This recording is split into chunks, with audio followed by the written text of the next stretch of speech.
Pour ceux qui découvrent Patrimoine solidaire, en 2 mots, c'est une initiative qui a commencé avec quelques bailleurs qui avaient des appartements en locatif et qui utilisaient les loyers pour aider des associations engagées auprès des personnes handicapées, des personnes âgées isolées, des jeunes défavorisés, etc. C'étaient des petits propriétaires qui avaient des moyens tout simples, mais qui avaient un engagement social fort, notamment parce qu'ils avaient été scouts. Ils en ont parlé à d'autres personnes autour d'eux qu'ils savaient sensibles à ce genre de choses, qui ont trouvé l'idée belle et qui ont décidé de se joindre à l'aventure. Et vous pouvez voir le résultat sur la page d'accueil du site internet. En revanche, au début, comme c'était une démarche personnelle, ils faisaient ça en toute discrétion. Et puis, les restrictions sur les crédits sont venues casser la petite dynamique très sympa qui commençait à se lancer. Ça a été une grosse déception pour tout le monde, et clairement un vrai découragement.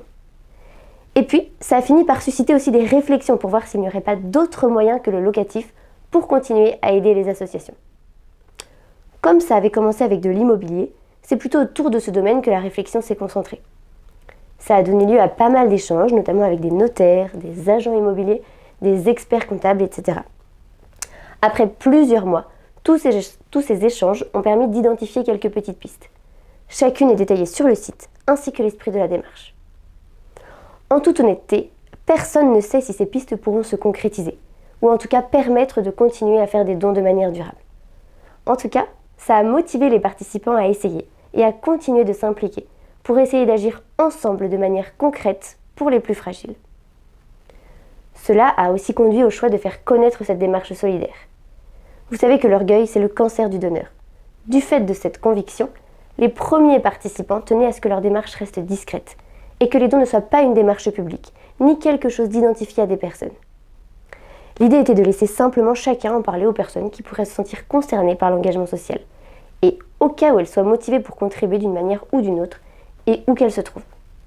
Mais avec le blocage du crédit locatif, tout le monde a compris qu'il était devenu impossible de continuer à donner sans faire connaître assez largement tout ce qu'il est possible de faire ensemble, dès lors que chacun se sent concerné.